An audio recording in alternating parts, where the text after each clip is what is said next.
Howdy y'all, Patrick Neiman of Rick Lee's Aquatics, and I'm here to give you a tour of Fish Room 2. Realistically, it's only this section that's running. The rest of it I'm still working on.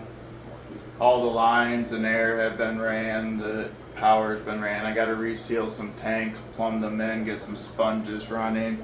And I've got this 280-gallon donut tank that's been being used as my table for the last 6 months while the rest of this gets worked on. So I'll flip you around and show you what's going on, talk more about equipment. I'll get off the screen. So right now I've got 9 40 breeders. Up here we've got, and I just cleaned this, something's coming up with some algae on the glass, I don't like it.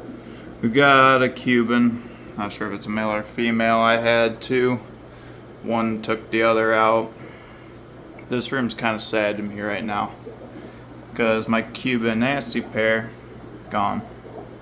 But in here I do have some babies that are really dinkily small out of Pinky.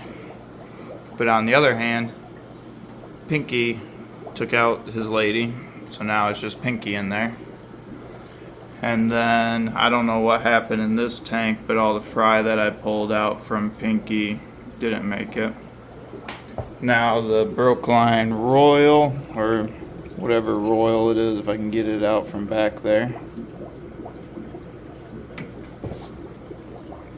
Oh, it's stuck to the sponge filter. There it is.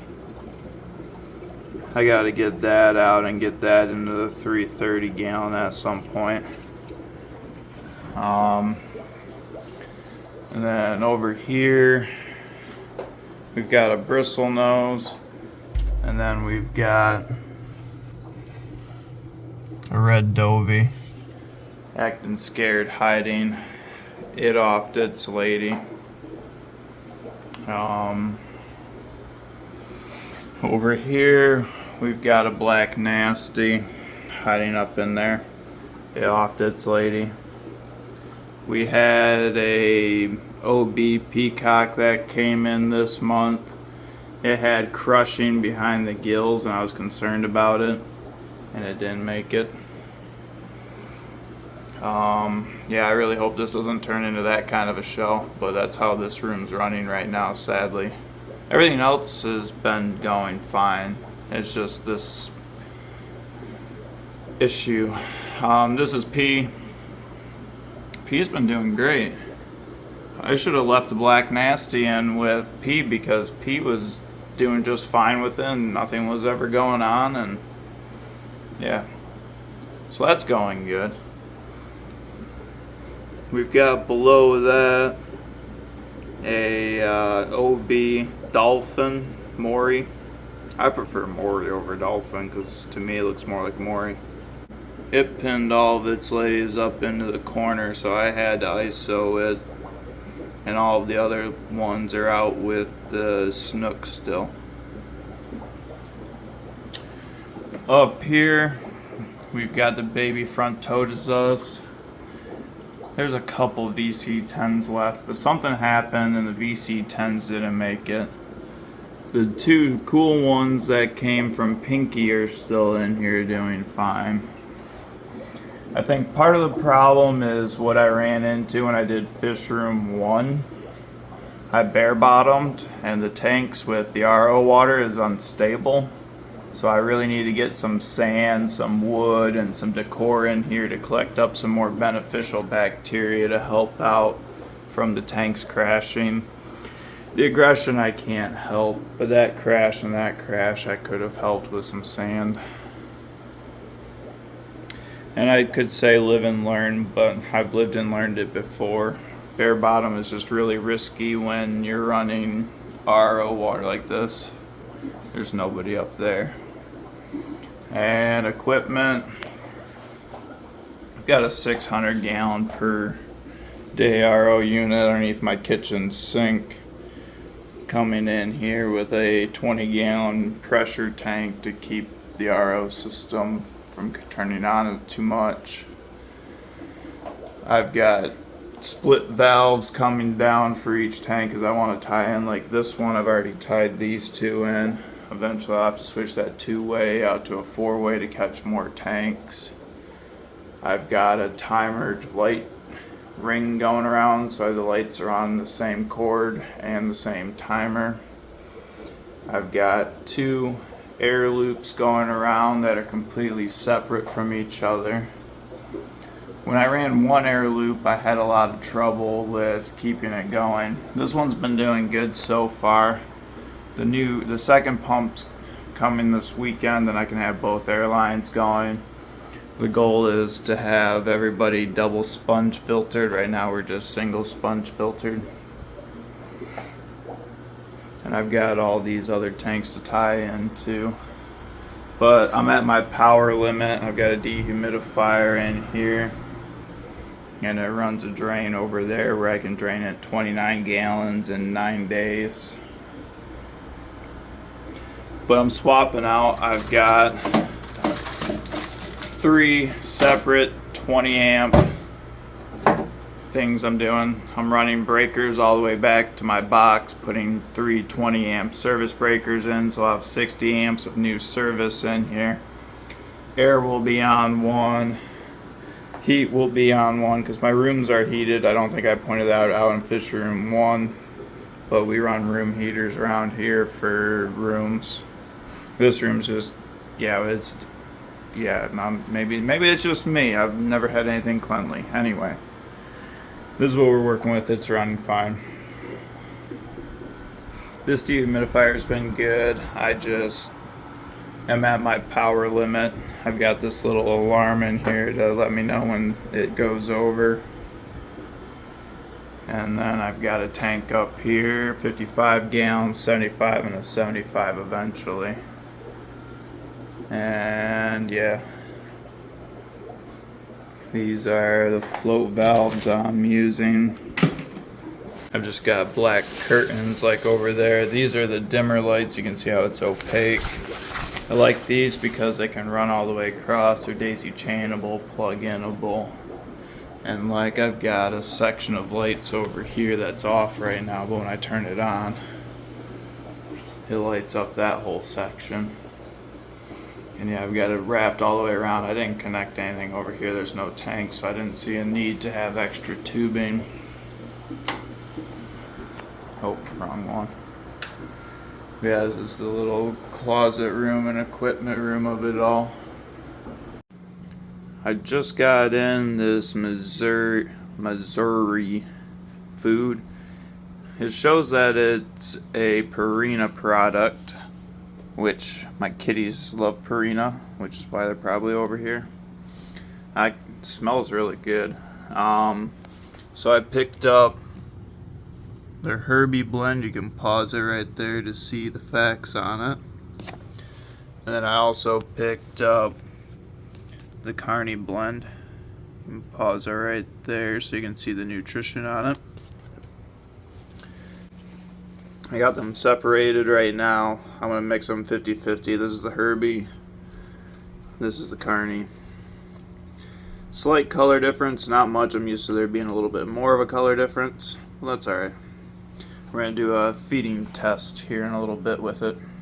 And it seems like a lot of food, but I go through a little over one of these every month, 4 to 6 pounds a month, and I'm growing more and more babies.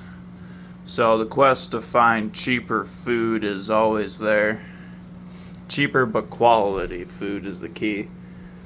And these are a lot darker pellets. The pellets I'm feeding right now look blonde. Like there's no nutrition in it, so it looks like it's all wheat. But these were $65 for 25 pounds. So that's not bad at all. I think I have $140 into them with shipping for the 2 bags, which I think is a great deal for 50 pounds worth of fish food. It's gonna last me 10 months about, so that'll be awesome. Quick little vibe check of the room.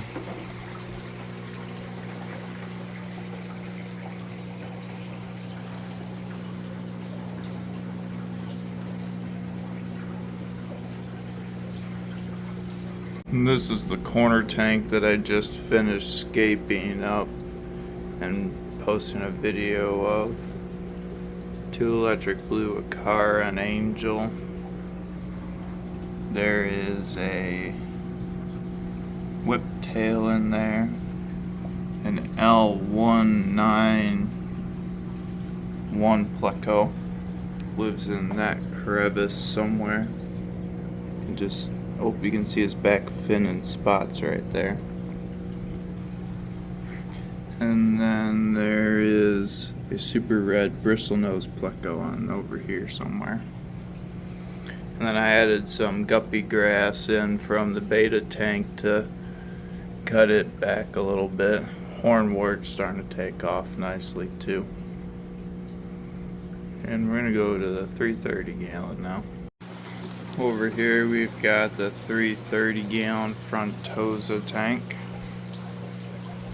That's the big male. 2 of the females. There's another male and 2 other females hiding around. 2 big albino plecos.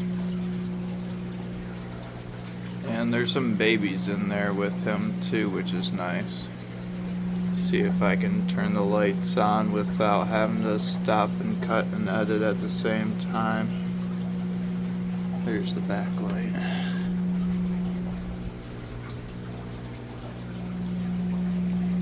Looking really good. There's the other male. They've got a cave down there that they can swim through underneath all those rocks. Oh, there's one of the babies living inside the stump there. So they can go all the way through to that crack and go all the way up, and there's a hole in the top too. There's another baby down there. 2 more babies right there. At least 2 mouthfuls of babies have been let out, so that should be about 30 babies, so we'll see how many make it. Kind of doing a survival of the fittest thing with them. I don't have the ability to sell that many. And they're not going around too hard pecking for them. They could if they wanted to.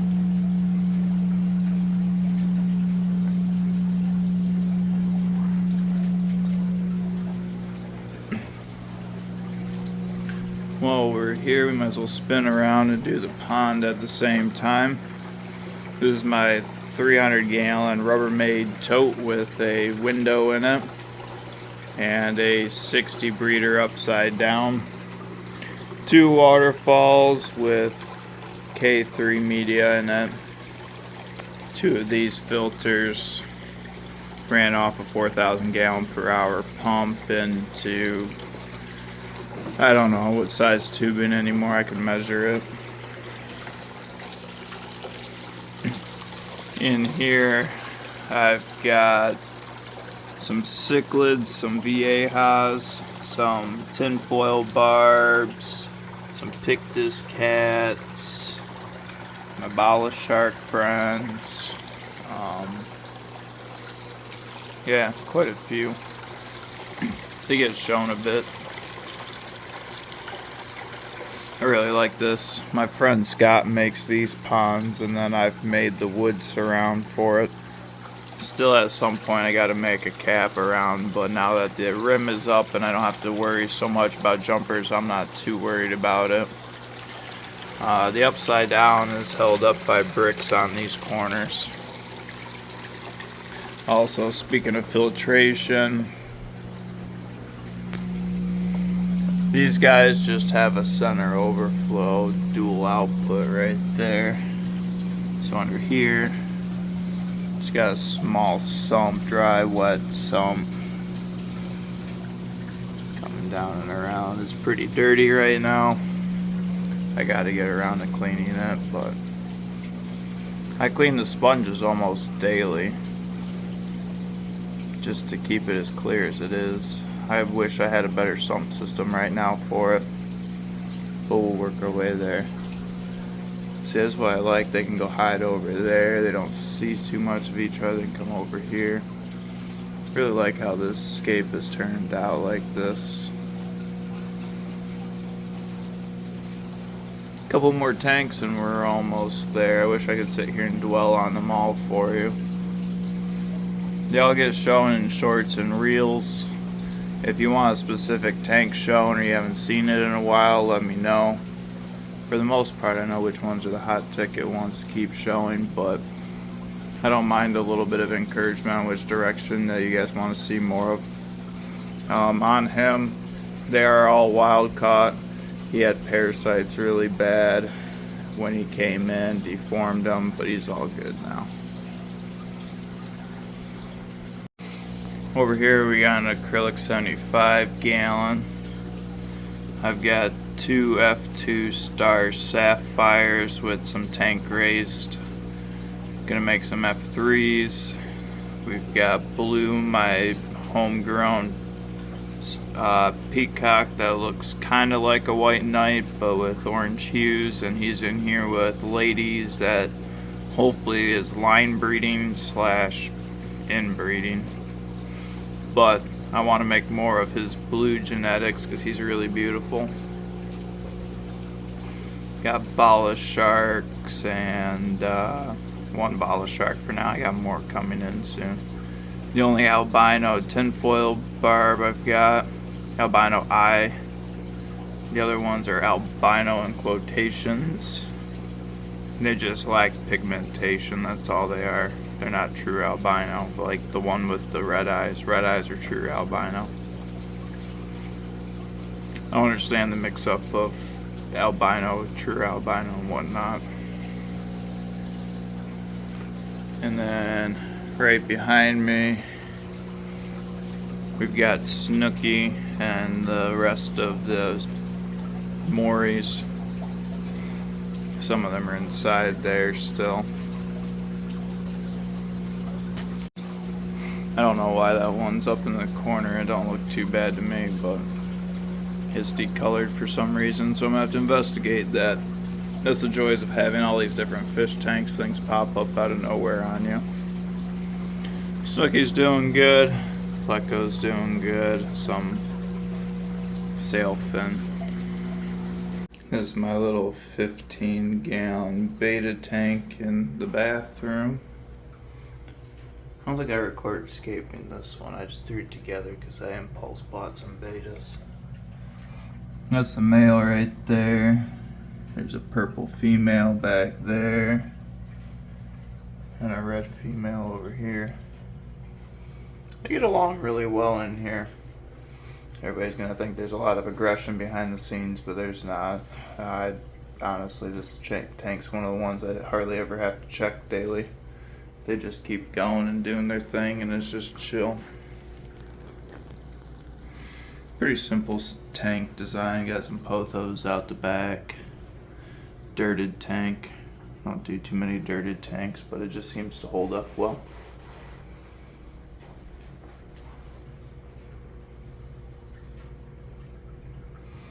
Yeah, a lot of these people are making their videos close up somehow. Where they all went. There we go. That is the last tank. This is the moment I've been waiting for. Free stickers! One free sticker to anybody in the United States that wants it.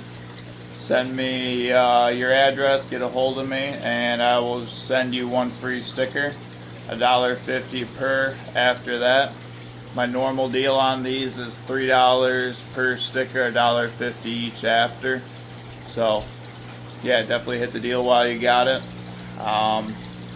There's no limit on how many people. The only limit is only one sticker per person, unless you're gonna buy the other ones that you want for $1.50 each. Thank you all for watching. I hope you enjoyed watching going through the fish room 2 over here and all my personal tanks. I hope if you did watch fish room 1 that you enjoyed that video. And I hope you like my content. I try to be a little bit different than most of these content creators. I don't know, I'm just having fun with it, posting. Yeah, anyway. If you liked it, comment, share, subscribe, blah blah blah, whatever.